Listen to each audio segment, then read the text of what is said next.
ओम नमः शिवाय। परम ब्रह्म परमात्मा सा सच्चिदानंद बोधना निर्गुणो निर्विकारो च रजः सत्व तमः परः। आज शिव महापुराण जी के कथा के क्रम में आज रुद्र संहिता का 6वां अध्याय है।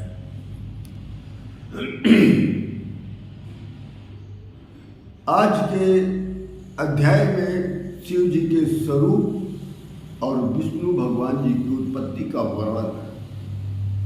इस अध्याय में कुल 62 श्लोक हैं। कल के अध्याय में जो हमने आपको बताया था कि नारद जी ने ब्रह्मा जी से कहा था अपने पिता से कि हे ब्रह्मदेव, हे पितामह, आपकी कृपा से मैंने विष्णु भगवान के महात्म को, विष्णु भगवान की भक्ति मार्ग और विष्णु भगवान के ज्ञान मार्ग, तपो मार्ग और दान मार्ग तथा तीर्थों के महात्म को मैंने सुना, जाना और समझा। किंतु पितामह, मैंने अपने शिव जी की महात्म, शिव तत्व, शिव पूजा का मार्ग नहीं जाना। इसलिए मैं शिव जी के अनेकों चरित्रों का वर्णन सुनना चाहता हूँ। अतः मुझे दया करके, कृपा करके शिव जी के अनेकों चरित्रों का वर्णन सुनाने की कृपा करें। उसी के क्रम में ये आज का अध्याय है। शिव जी के स्वरूप तथा विष्णु भगवान की उत्पत्ति। इस अध्याय में कुल 59 श्लोक है। सूत जी ने सौनक जी आदि ऋषियों को बताया कि ब्रह्मा जी ने नारद द्वारा पूछे गए शिव जी के स्वरूपों का वर्णन तथा विष्णु भगवान की उत्पत्ति के विषय में वर्णन ये बताया। ब्रह्मा जी कहते हैं, सूत जी बता रहे हैं कथा को, तो कहते हैं, ब्रह्मा जी कह रहे हैं नारद से कि हे नारद, तुमने जो प्रश्न किया है, इस प्रश्न से लोकहित और उपकार दोनों होगा। विशुद्ध शिव तत्व को सुनने से संसार के समस्त पापों का नाश हो जाता है। आज मैं वही शिव तत्व तुमको सुनाने जा रहा हूं। हे नारद, वास्तव में मैं शिव तत्व एवं शिव जी के अद्भुत रूप को यथार्थ रूप से तो मैं नहीं जानता, और ना ही शिव जी के विषय में विष्णु भगवान ही जानते हैं, और न ही कोई और दूसरा शिव जी को जान सकता है। हे नारद, महाप्रलय काल में सभी स्थावर जंगम जब नष्ट हो गए, उस समय जब कुछ नहीं था, मात्र शून्य था, फिर परमात्मा को कुछ काल बाद एक द्वितीय की इच्छा हुई, अर्थात किसी दूसरे की इच्छा हुई। क्योंकि उस काल में केवल परमात्मा अकेले थे, इसलिए उनको द्वितीय की इच्छा हो गई। अमूर्तने स्वमूर्तिश्च, अमूर्तने स्वमूर्तिश्च तेना कल्पी स्वलीलया सर्वेश्वर गुणोपेता सर्वज्ञानमयी शुभा। फिर उस अमूर्त ने अपनी लीला से मूर्त की कल्पना की। इस कल्पना के साथ ब्रह्म अंतर ध्यान हो गया। उस अमूर्त में परम तत्व की मूर्ति शब्द शिव जी की ही है। उन्हीं को आधुनिक तथा प्राचीन विद्वान ईश्वर कहते हैं। फिर स्वच्छंद विचरण करने वाले ईश्वर शिव जी ने अपने शरीर से स्वयं शरीर धारणी नित्य स्वरूपा शक्ति की सृष्टि किया। उसी शक्ति को विद्वान लोग प्रधान प्रगति ताम च, प्रधान प्रगति ताचा माया गुणवती पराम।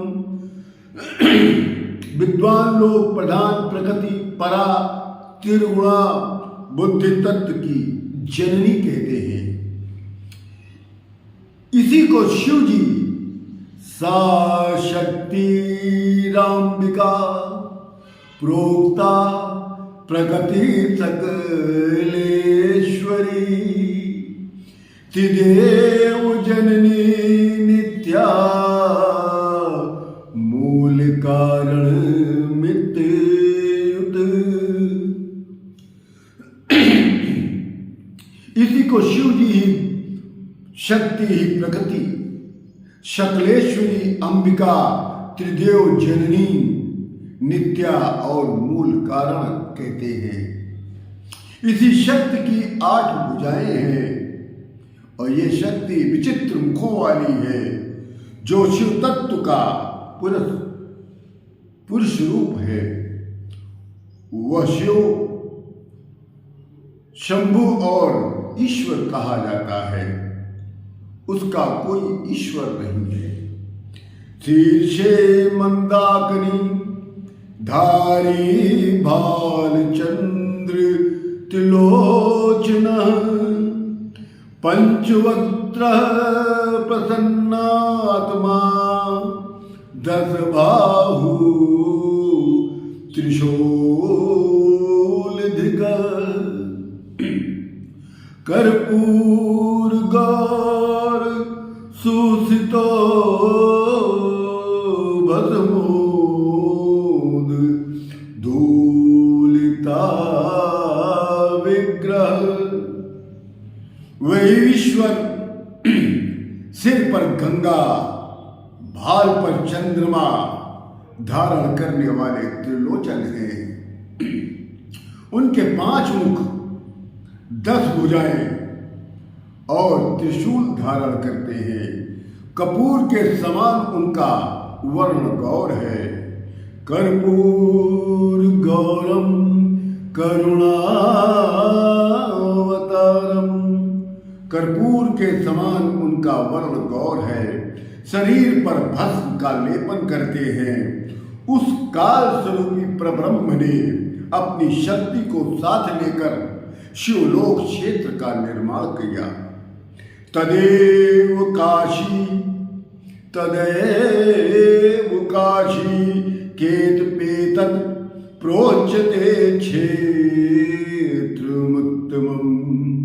उस शिव क्षेत्र को लोग सबसे ऊपर विराजमान होने के कारण काशी के नाम से जानते हैं। इस शिवलोक या इस काशी में परमानंद स्वरूप शिव तथा शक्ति शिवा दोनों नित्य यहाँ पर रमण किया करते हैं। और जब तक प्रलय काल नहीं आता है तब तक इस क्षेत्र का शिव और शिवा परित्याग नहीं करते हैं। इसी कारण शिवलोक या काशी क्षेत्र को अवमुक्ति क्षेत्र भी कहा जाता है। इस क्षेत्र को आनंदवन के नाम से भी जाना जाता है। अतः हे नारद, उस शिव और शिवा ने रमा करते हुए एक दूसरे पुरुष के निर्माण करने की इच्छा उत्पन्न की। तब परब्रह्म ने चिंता रूपी तरंग से आंदोलित सत्व रूपी रत्न तमोगुणी रूपी ग्राह और रजोगुणी रूपी विद्युत से युक्त एक पुरुष का निर्माण किया।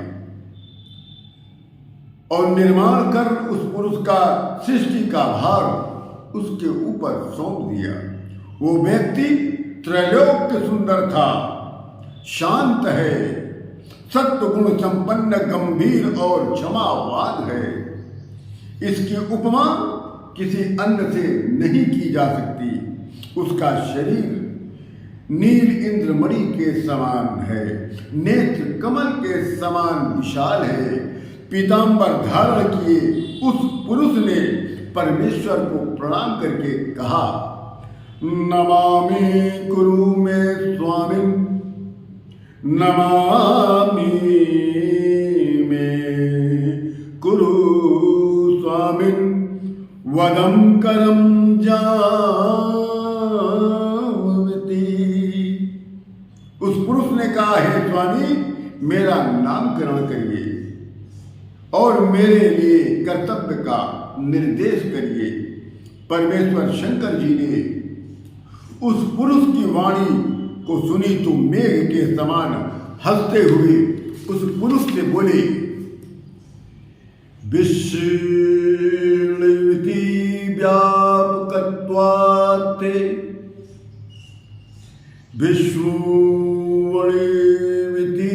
व्यापकत्वात् नाम ख्यात भविष्यति।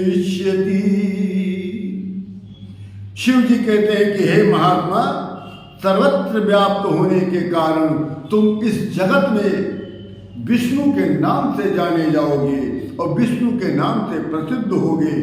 भक्तों को सुख देने के कारण तुम्हारे अन्य और भी नाम होंगे। तुम इस परम कार्य को सिद्ध करने के लिए सर्वप्रथम पहले तप करो।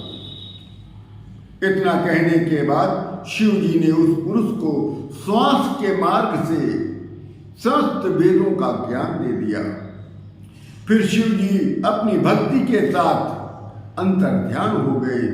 विष्णु जी 12,000 वर्ष तक तप करते रहे, किंतु इस तप में उस पुरुष को परमेश्वर का दर्शन नहीं प्राप्त हुआ।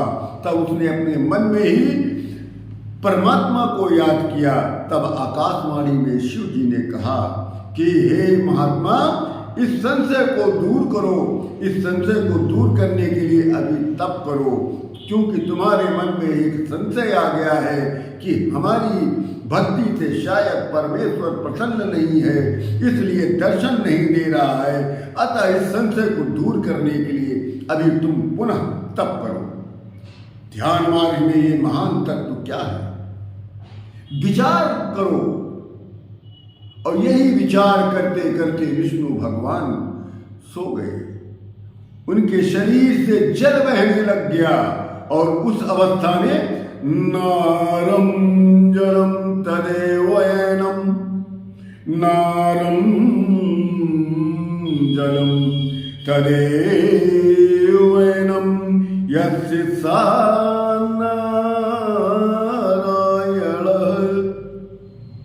विष्णु जी को नारायण के नाम से शंकर भगवान ने संबोधन किया। फिर भगवान शंकर जी ने विष्णु को 24 तत्वों का एकीकरण करके उनको प्रदान कर दिया। शिवम शंकरम शंभुमीशान मीडे।